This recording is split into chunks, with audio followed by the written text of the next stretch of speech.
Pourquoi le silence radio, le ghosting? Les hommes ont oublié cette vérité, dit le renard. Mais tu ne dois pas l'oublier. Tu deviens responsable pour toujours de ce que tu as apprivoisé.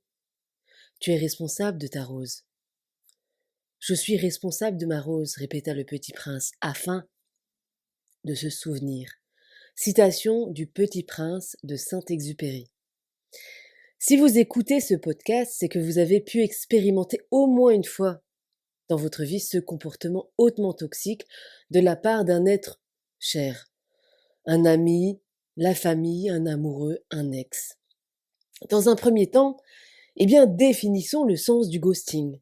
Ça vient du mot anglais ghost qui veut dire fantôme. En d'autres termes, c'est l'acte de sortir quelqu'un de sa vie brutalement, sans explication et de l'ignorer totalement par la suite, comme s'il n'existait plus, comme si la relation n'avait jamais existé.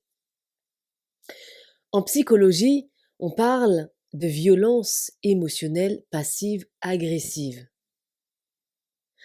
C'est un comportement d'une violence psychologique inouïe, puisque le protagoniste quitte la relation brutalement, sans explication, et ignore les tentatives de compréhension de l'autre par un silence glacial. On parle également de silence radio.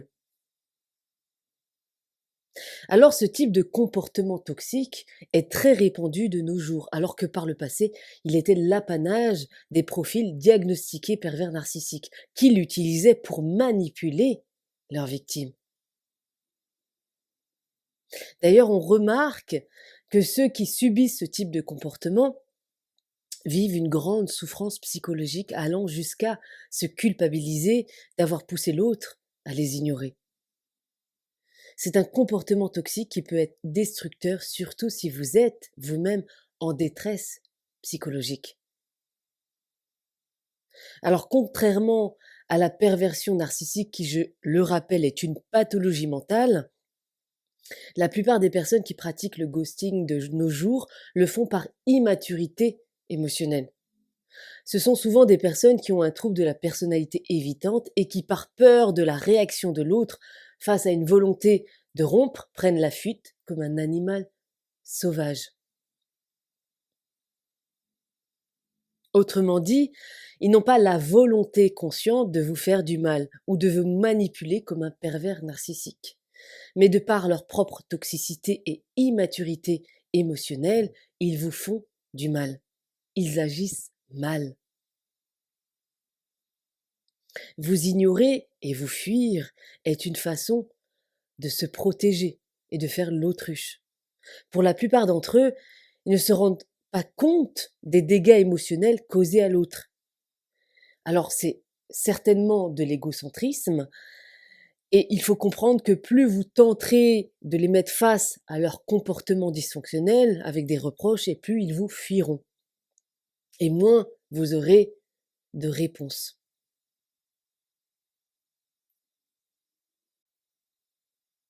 Vous fuir est une façon de se protéger, comme je l'ai expliqué. Alors comprenez bien que le silence, leur silence, est également une réponse. Peut-être pas celle que vous espérez, mais c'est une réponse qui vous dit, en quelque sorte, je ne veux pas, je ne peux pas, je préfère te fuir pour l'instant, je préfère ne pas répondre pour X raisons. Ceux qui souffrent d'un syndrome abandonnique sévère risquent d'être dévastés par ce genre de comportement toxique. C'est pourquoi je vous invite à consulter un professionnel de la santé mentale pour vous accompagner si cela est trop douloureux pour vous, que ce soit un psychologue, un psychiatre ou un hypnothérapeute. Alors que faire face à quelqu'un qui vous ghoste du jour au lendemain et qui refuse de répondre à vos tentatives d'explication, de compréhension? Rien.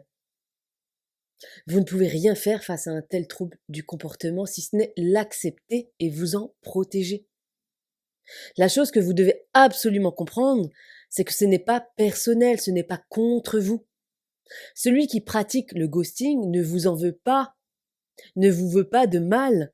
il est juste dépassé par la situation et ne sait pas comment se comporter de façon saine. C'est sa façon à lui, certes toxique, de se protéger d'une situation qui le fait souffrir. Vous êtes deux personnes qui souffrez, mais vous l'exprimez de façon différente. L'un préfère fuir, ignorer, pour faire son deuil, tandis que l'autre affronte et cherche à comprendre pour faire son deuil.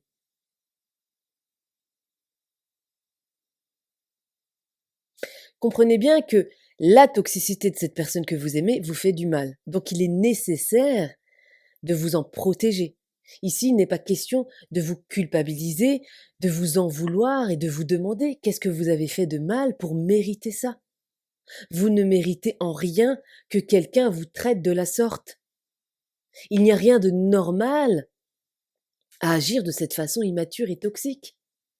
De même, vous n'avez pas à être compréhensif non plus, si cela se répète.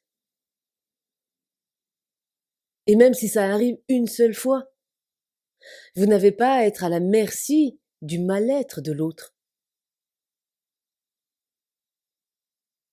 C'est pourquoi je vous invite à poser vos limites et à vous positionner.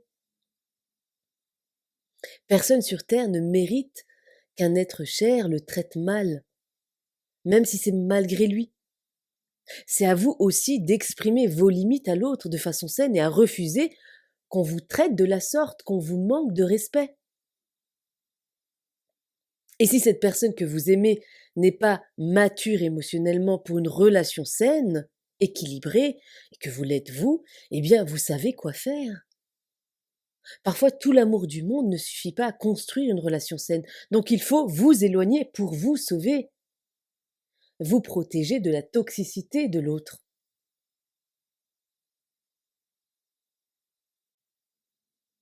Il faut savoir se protéger de la toxicité d'une personne qu'on aime pour ne pas la conforter dans un comportement toxique qui deviendra votre norme relationnelle. En d'autres termes, si vous acceptez qu'on vous marche sur les pieds, qu'on vous ignore, qu'on vous manque de respect et que l'autre peut revenir et partir à sa guise et répondre à vos SMS et appels quand cela lui chante, même des jours après, eh bien vous confortez l'autre dans sa propre toxicité. Résultat, votre propre toxicité répond à la toxicité de l'autre et la relation n'a aucune chance d'évoluer sainement et positivement. Dans une relation dysfonctionnelle, vous avez toujours une interaction relationnelle toxique avec un bourreau malgré lui et une victime malgré elle. Et tant que le schéma toxique n'est pas rompu par l'un des protagonistes au moins, eh bien l'évolution relationnelle est impossible, puisque vous ne ferez que répéter le même schéma relationnel souffrant en boucle. Alors le seul conseil que je peux vous donner face au silence radio et au ghosting d'un être cher est de l'accepter en comprenant que ça n'a rien à voir avec vous. Et si vous ressentez le besoin, exprimez tout ce que vous avez sur le cœur à cette personne sans être vous-même dans l'agression.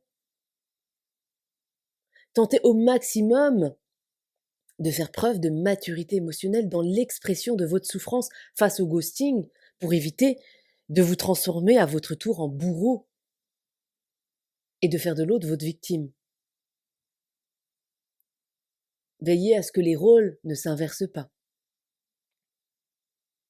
Évitez de tomber vous-même dans des comportements toxiques comme le harcèlement de l'autre, l'agression, l'espionnage de l'autre sur les réseaux sociaux ou vous mettre dans l'attente d'un retour. De même, ne tombez pas dans le syndrome du sauveur en voulant à tout prix être compréhensif au point d'ignorer vos propres besoins et votre propre souffrance. Rappelez-vous que vous n'êtes pas le thérapeute de l'autre. Chacun est responsable de son propre mal-être. Vous êtes responsable du vôtre, l'autre est responsable du sien.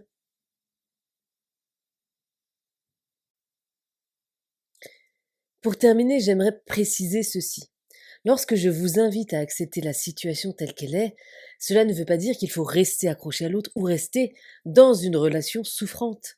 Ça veut dire faire le deuil affectif d'une relation qui ne fonctionne pas, d'une relation qui n'est pas saine, pour pouvoir aller de l'avant, aussi douloureuse soit cette épreuve. Vous devez avancer pour votre propre bien. Et vous verrez un jour, ça ira beaucoup mieux. Avec de la volonté, du courage et du temps, on se remet de tout, même des plus grandes épreuves de la vie. Le plus difficile, à mon sens, est de prendre la décision de quitter ce qui vous fait mal sans vous retourner.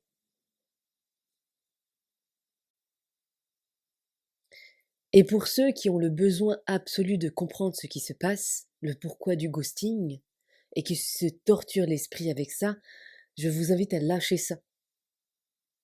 Car vous vous torturez l'esprit pour rien. Vous ne trouverez aucune réponse logique à ce type de comportement. Car c'est l'expression d'un mal-être. Vous avez une personne immature émotionnellement face à vous, qui ne sait pas comment agir avec bienveillance dans une relation.